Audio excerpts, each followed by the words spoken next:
Welcome to this panel, and as you were introduced, it's called Getting Macro with the Metaverse, Realism, Opportunity and Challenges. I personally love this title because it touches upon some of the elements that I, as a futurist, really think is extremely important, and that is the long-term perspective. So the term metaverse represents a new merge of our physical and virtual lives, and I believe that in this evolution, we will have to re-evaluate how we place a monetary value on our virtual presence and virtual assets like NFTs or avatar skins. So will physical assets continue to have more value to people than the virtual assets? Is the physical the only real reality? Since this is also called something about reality, right? This is something that we at the Copenhagen Institute for Future Studies, where I'm from, are diving a lot into. And we really see that this is something that is changing. So quickly to introduce myself, yes, I was also said, I'm Sofie Hvitved, and I'm a futurist and senior advisor at the Copenhagen Institute for Future Studies. So we have 50 years of diving into the futures and the different futures that we're going into. We're also, just a little bit so you know who we are, we're also knowledge partners here at the TechBBQ. So if you're interested in diving more into the different futures, you can actually meet us. A lot of my colleagues is around here, and we have a little booth in the matchmaking area. There we go. You can also actually participate in a competition of 4 seats on applied strategic foresight courses run by the Institute. So, and I can just say that maybe you are interested in this as well. So each seat has a value of 1,200 euro, and it's a great way to dive into the methodology that we're doing at the Institute. So go ahead and participate in that competition. But enough about us at the Institute and me. Because today I'm super excited to share the stage with 3 amazing experts who are going to share some perspectives on the metaverse. How might the metaverse affect the way we live and the way we work? What are the pros and cons, its potentials and its limits? And what implications does the development of the metaverse have on you as startups or investors? So we're going to talk about the metaverse, and we've been working quite intensively at the Institute with this as well. We have a white paper diving into the different futures because nobody knows what the metaverse is yet, right? So this is something that we're really going to look into. Fact is that the metaverse is still only on a very early stage. Think mid-90s when it comes to the development of the internet. So everything is new, it's unregulated, it's full of flaws, it's full of people trying to earn a quick buck. So what does this all mean? As smart technologies becomes even more omnipresent, a larger portion of our daily activities has moved online and is starting to merge into more immersive experiences, moving the interface from the flat screen into our environments. So blending our physical and virtual lives. So additionally, it opens up a new virtual economy in which all businesses must eventually think about their position and potential with virtual assets within the metaverse, from going direct to consumer to direct to avatar. So this is a move that we will all sort of have to be aware of. So how will that be adapted, and what are the challenges that we are facing? So let's hear from the panel.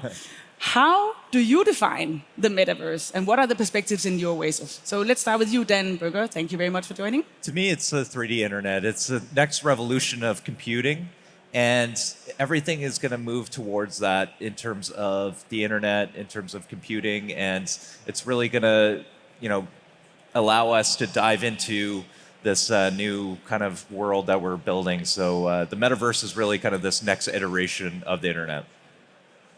Yeah, and I agree with everything you say. And easily put, I like to think about it that everything I do today online, I can do in 3D through virtual or augmented reality. Yeah, I mean, the only thing I would add to that is that in its pure form, I think we've considered, especially Neil Stephenson's book Snow Crash, who was credited with really using the term the first time in literature as a fully immersive virtual environment. But I think the definition has expanded, and it's what I believe that it's expanded to just the data layer that's going to live all around us. And that data layer is on a spectrum from augmented reality, where it's just a projection in your field of view, through mixed reality where the digital asset has context and is anchored to the real world all the way through to a fully immersive, controlled environment. Exactly, and you have to know that these people have been working for a long time in this field and are really some of the main experts that are around. So we're really lucky to have you here. So some of the thing, like this session is called like going into the more macro. So we're going to go a little bit up and a little bit higher and look into the perspectives, right? But before we do that, in your opinion, is the metaverse already here? Yes or no? That's a great question. I would say no. The form of the metaverse that we're going to see in the next few years, where it's going to really shift computing, it's really going to shape our daily lives and really change the way we work, it hasn't shown up yet. There's different facets of what will connect into the metaverse, like Sandbox, Decentraland, Roblox.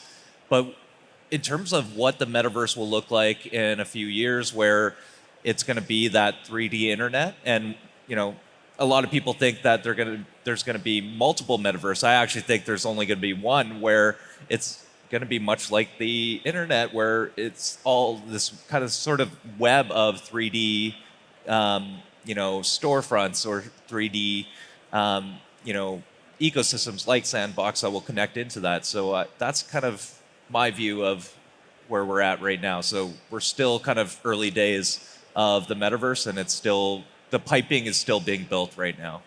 I would like to question that thing about where it's heading. And, as futurists, we always look into different futures. So that is definitely one of the ways that it can go. And we also at the Institute, we call it meta washing. So people saying, if you do something, if you have an NFT, you're in the metaverse. Really? Yet? So that is really interesting perspective to hear. What do you say? Yes or no? No, for me as well. But I do think that we have a lot of behaviors that we're going to see in the metaverse going forward. And especially what I think is really interesting and see how we're doing in training, education, treatment, where we really see the benefits for humanity. So I think that we will see a lot of those behaviors that we're starting with now. They're going to be mainstream in a couple of years. And we're going to dive into the future in just a bit. So it's just about knowing whether the metaverse is here already. So the last, Amy Peck, what do you think? So I am going to respectfully disagree and say that it is here. An version is here, and just because a certain company changed their name to Metaverse does not mean that the Metaverse just fell from the sky. 3D environments have existed. Second Life is a Metaverse. Roblox is a Metaverse. Games are a Metaverse, right? And so are we at the Metaverse that we dream of? No. But the metaverse is not a place or a thing. It is a journey, right? That we're going to be building this and evolving this over the next decade and beyond. I'm so happy that you answered yes, because it would be so boring if all of us here would just think, nah, it's not here yet. So it's interesting to see, because I don't believe it's here yet. So, but it's, depends on how you define it. And as you also say, it's not what it's going to become. Right. And that is what we're going to dive a little bit into now then. So before we dive into that, I'd actually like you to name one of the best examples on how the move towards the metaverse, or in your case, already in the metaverse, is affecting businesses right now. Because I think that's something we all want to know, like how does it affect our businesses, right? And now I'm going to start on the other side. You start with me. There. Yeah, I mean, for me, the metaverse for business, if you just distill it down, is a digital twin. And, we talk a lot about smart cities.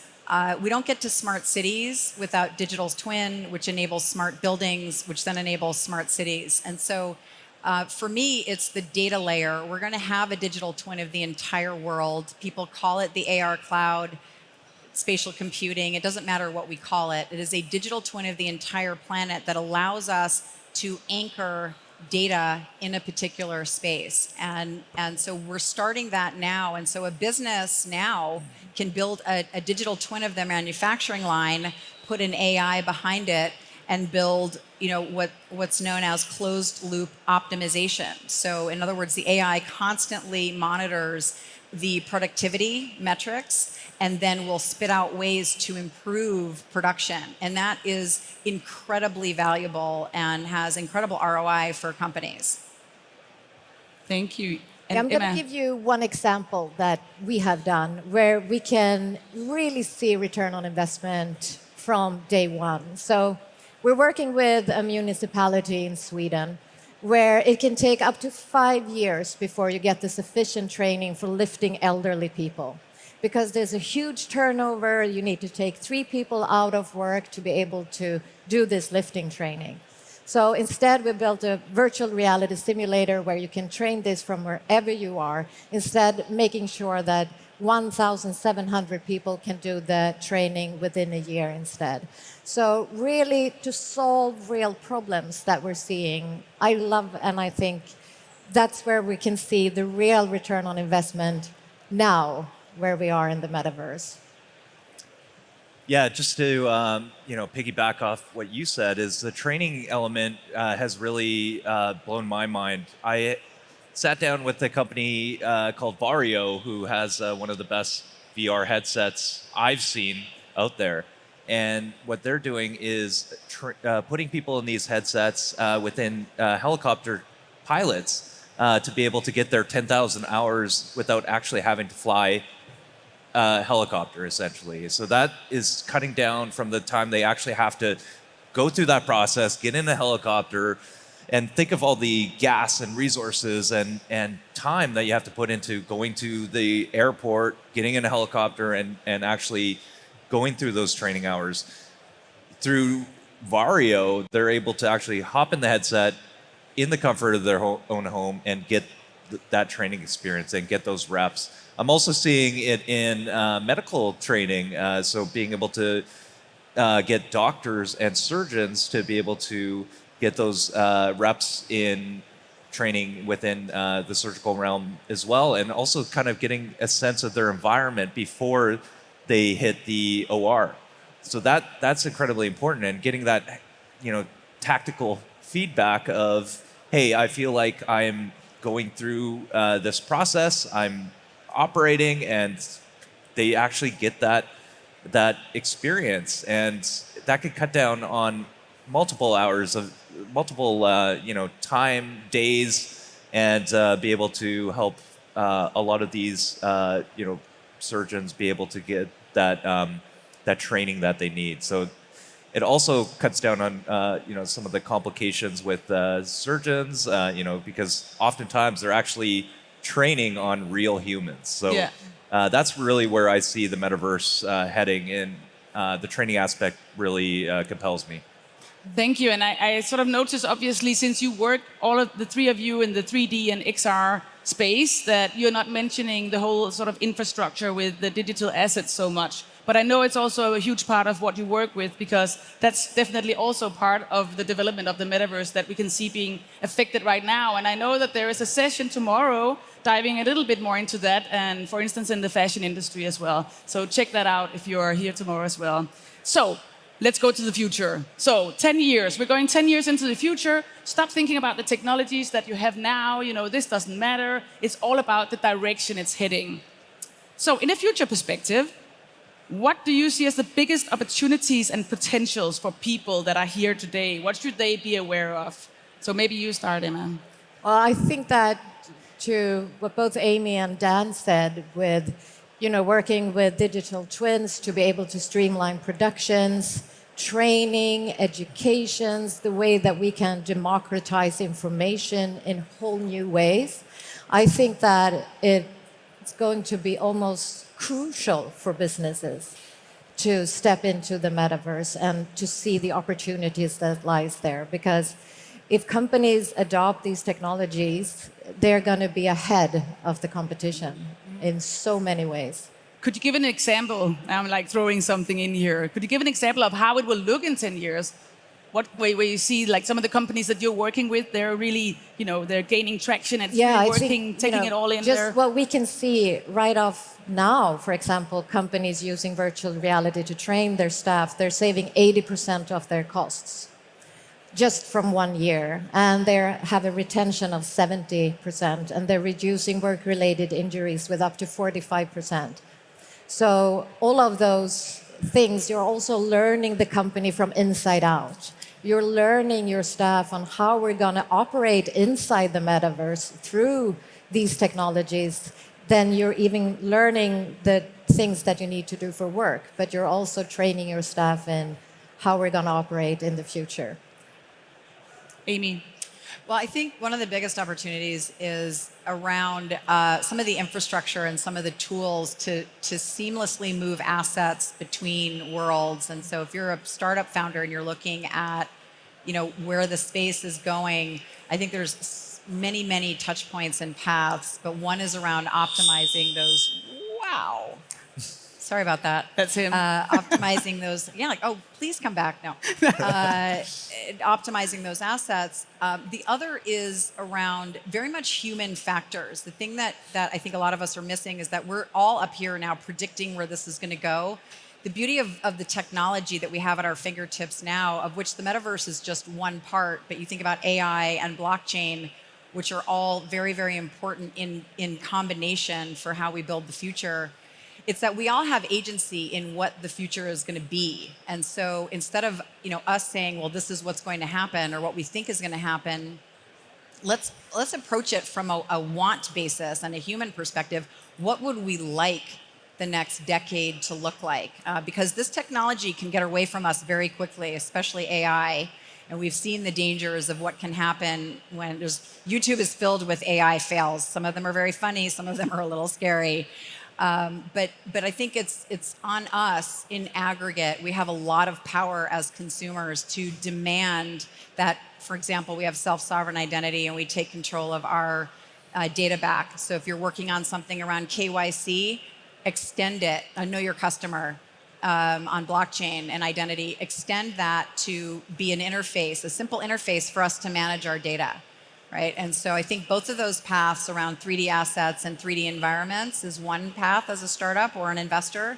And then, identity and solving that, the ability for us to be able to manage our data is another great path. It's really interesting with the whole idea of managing your own data, owning your own data, and all these identity issues. How do you think? Now, you said that we're predicting up here. I don't think any of us are actually predicting. We're just thinking into different futures, right? And trying to imagine how it might be. But how?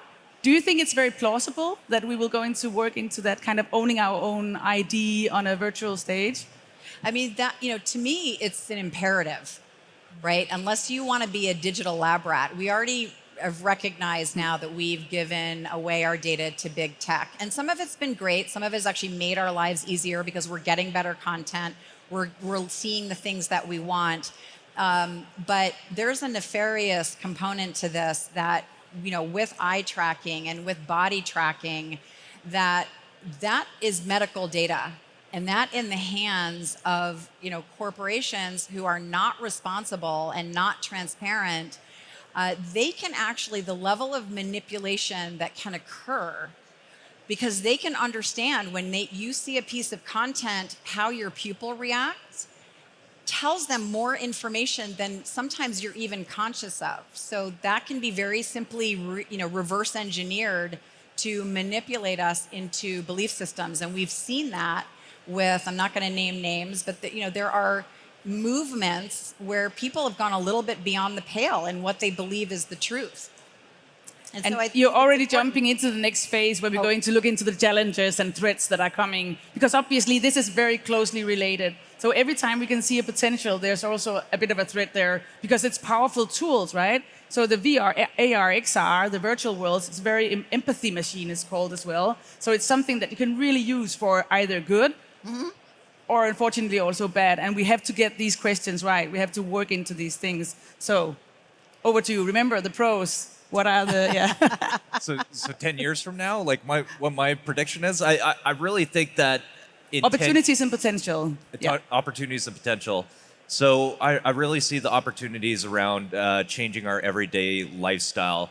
Instead of looking down at our phones every day and just being caught in the digital landscape, we could actually be looking through our glasses in augmented reality. This coming year in 2023, Apple is set to be joining the ranks of Meta and some of the other players out there with their VR AR headset. And that's going to get them into the foray of getting this in front of consumers, the everyday user. It'll take some time to build up to that, much like the iPhone did. But we will get to a point where Apple will get to that AR glasses side of things, and that's really where I get excited, is the real metaverse, the real world metaverse, essentially, where I could walk around the world and see digital overlays kind of enhancing the world around me, being able to show me the map on the ground, pointing me in the direction where I need to go. And then when I want to switch into virtual reality metaverse mode, I could actually just toggle that on my glasses, hop into the metaverse, and actually sit on the couch with my good friend from Bali and be able to explore together, play a round of golf on the moon together. I really feel it's going to change our everyday habits. And a lot of people say that the metaverse, like, we're going to get stuck in the metaverse and we're going to only want to live in the metaverse. But I don't think that's the case. It's just going to replace the time that we sit in front of screens. So Matthew Ball puts it really great. It's just going to replace our time in front of a television. A lot of people still watch TV. And you think of it, or people, even Gen Z, they're looking at TikTok videos all the time. So it's just going to replace, sort of that that time that we kind of waste in front of our laptops or TV screens, and we're going to be using it for a few hours a day. But I do think augmented reality will permeate through our lives more on a daily basis, but it's not going to be something that is, in our faces the whole time. You'll have the ability to just turn off like you do with your cell phone, right? I really like that thing about turning it off. So you heard about augmented reality, but diminished reality is also a thing, like actually taking things away, taking noise, like noise canceling, headphones and all these things, like remove stuff that's not relevant to you. So you'll have a curated life, right, in the future. If we go 10 years from now, I think that's really fascinating and scary. Now I go into the threats as well. And also, one of the things that we're doing at the Institute, just so you know, if you're interested in these futures, we're going to dive a little bit more into some of these uncertainties and assumptions and see if we can gather some consensus from different experts around the world in a Delphi study we're doing for the next half year. So you are all invited to join. I hope I can say that already, but we're definitely going to have some expert insights looking into these issues. All right, let's go there. Let's go to the biggest threats and challenges of the metaverse. Is there anybody who would like to start diving into this dystopian? I could just start with a small thing that I'm a bit worried about, and that we're not learning, that the new generation of people won't learn how to communicate, probably. I'm an ex-gamer and also a minority in the gaming industry, since there's a lot of men. And to be harassed in the metaverse is much worse than being harassed online, for example. So I'm a bit afraid that we're building something that isn't for the greater good of all people, that it becomes not a safe place. And I feel that we need to lift that discussion and make sure that more women, more people from different backgrounds gather and build this. Because, I actually think that's an opportunity, because we actually have we're kind of in this third inning of how this will play out, so we can actually help shape the landscape of the metaverse that we want to live in and we want to work through.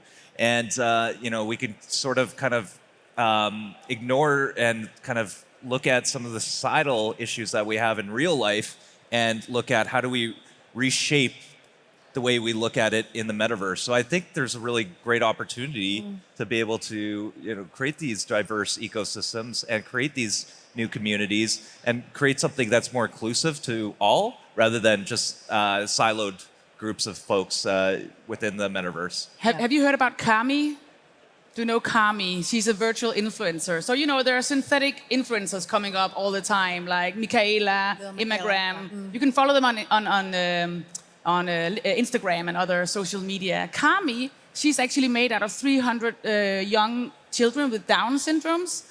So she's sort of, because people don't feel like they belong in these spaces. So how do you include people who are not naturally the ones that are being selected? Like TikTok has an algorithm that picks pretty people, as opposed to not so pretty people. So how can we make sure that these spaces make everybody feel like they belong? I think that's a hugely important issue.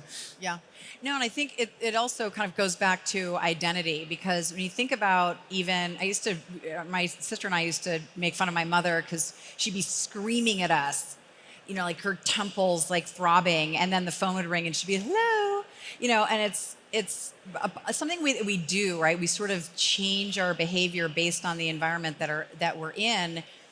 We have, both an opportunity and a little bit of a threat in being able to project any version of ourselves, but then that immediately opens the door to deep fakes and this idea of what is real. So, we've kind of moved from, can you hear me now, to, is this real? And, you combine that with fake news, and then if we allow ourselves to become those digital lab rats, then we have the manipulation component. There's an ability for this centralized function to completely manipulate the population, right? Because they have all the assets.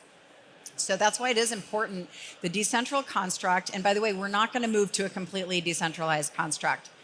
Web 1, which I know we're going to talk about in a little bit, was decentralized. Then we had centralized. We're going to have sort of a hybrid, at least for a long time, right? Because we can't just deconstruct these centralized databases and where all the information lives today. So, the promise is, how do we bridge those two, move from, a centralized construct to a decentralized construct, but then really, again, I can't stress enough how important it is for us to demand our data back. And we can actually, instead of even just selling our data, which I think is a very 1.0 construct, and thinking about it, is how do we get better value?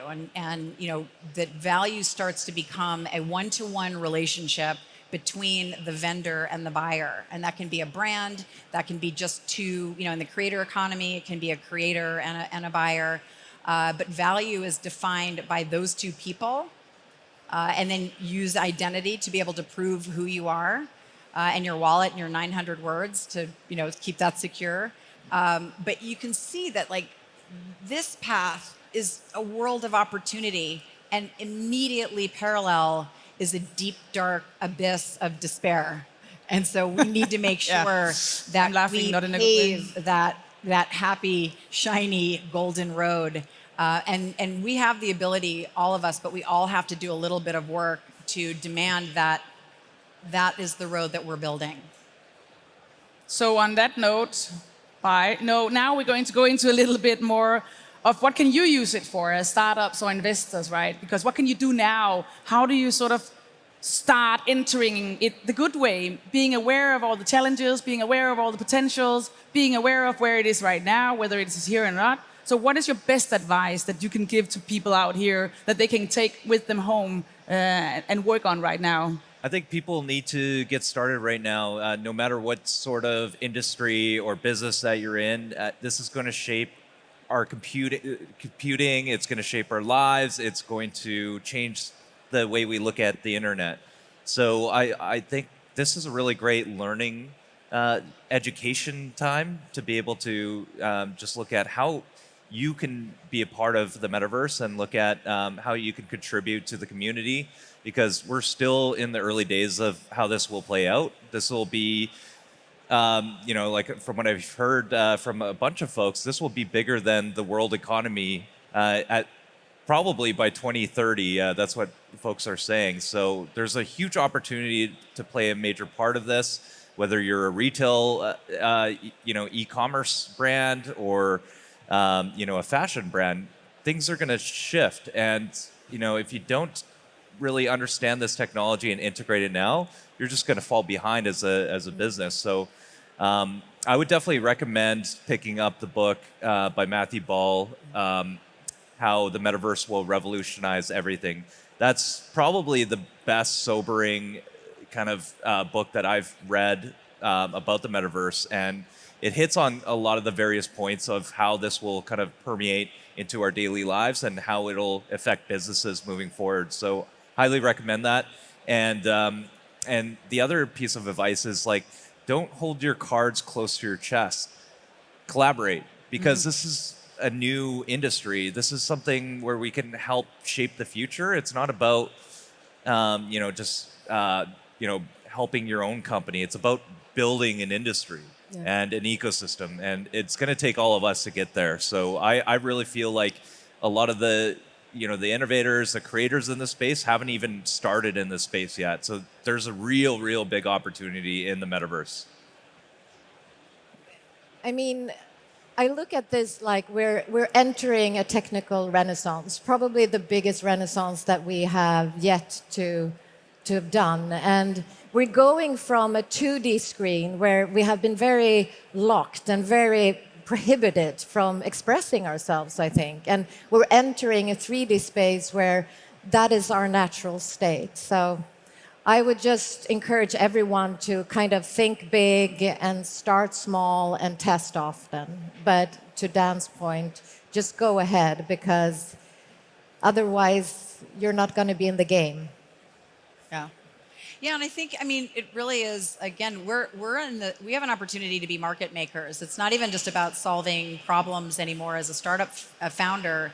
It's about really being visionary. And it's one of the things that we're best at as humans is what I like to call volumetric thinking, right? Which is our ability, and where we will always beat machines, at least in our lifetime, is that we can take completely disparate thought and pull them all together and create something from nothing.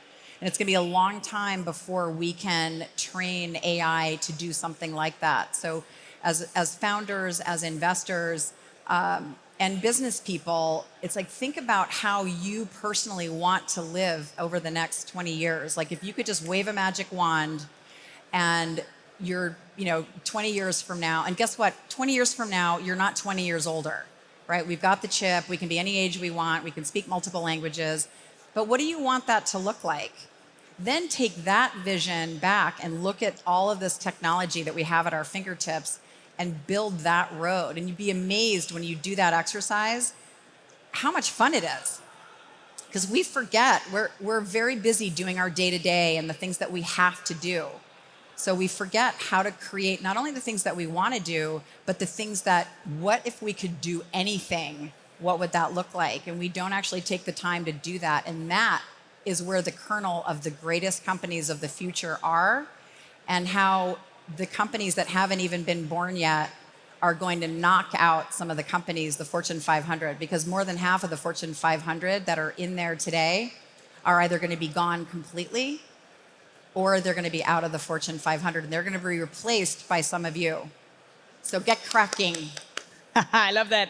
That is totally also our way of looking into go to the future and see how you can backtrack the way that you want to go. So this is really amazing. And I think also thinking about it in a long-term perspective, right now a lot of companies, I think, are thinking about this in a PR marketing department. Try and take it out of there. Try and see if you can look at it in a more strategic way of where we're heading. I think that would be at least also one of my advices to you. One last question, and then we maybe have time for a question. No, we don't have time for any questions. If you want to ask any questions, we will be available afterwards, probably in the garden with a cold drink of some kind. But please go ahead and ask. The people who are here all want to talk, all want to share your knowledge, right? So go ahead and grab us. All right, last final question then from me. Do you believe that there will be a bubble soon? And are we in a bubble, or will the bubble burst like it did in 2001 with the metaverse? Well, we saw the crypto bubble pop, and we're going through a global recession right now, I believe. So I think that's already sort of happened. And within the VR, AR, metaverse ecosystem, we've seen a lot of difficult times. We've seen some desert periods, but I actually think right now we're seeing more investments going into the metaverse than we've ever seen. It's only going to ramp up, and once Apple comes out with their headset and it shows like most of these big companies are basically betting the farm on this technology. You look at Meta, you look at Google, you look at Apple now. This is where it's headed. So we're seeing that shift. So once Apple gets into the game, I think that's going to really change everything, and we're going to see new players even pop to the surface. So I think we're going to probably see maybe a couple more dips, but I don't I don't know if it's going to pop, to be honest. What do you think quickly? I know we don't have much would time. say, I can see that there's like a stage. They're going to say no, but I would say yes. And there's really simple criteria. If there is false scarcity involved, like a lot of the NFT drops, they're not really adding value. It is just creating a false market that lives within its own bubble. That is one of the kind of primary criteria. And if it really doesn't add value. Right? If something is just, the value is through a marketing campaign or through a lot of the shenanigans that are going on with NFTs where they're being falsely elevated and then they're used as asset and they're pulled off the market, that is definitely going to pop, right? But we're going to figure out security mechanisms to be able to, buoy consumers so that doesn't happen. But again, we have all this technology at our fingertips. So the opportunity, I think, far outweighs, even if there is a crash, we're seeing a huge correction in cryptocurrency. I think that will come back. Hold on to your Bitcoin. But again, adding value and creating the brave new world. Like it sounds like, oh, I'm being very lofty, but this is the opportunity, and this is an incredible moment in time, right? This is a revolution and an evolution, and it's up to us on how it evolves from here. Exactly. On that note, that was an excellent way to end it. Thank you so much for joining in on that session and sharing your knowledge. It's a true honor to have you here on stage as well. And please give a big hand to our panel. And thank you very much. Thank you.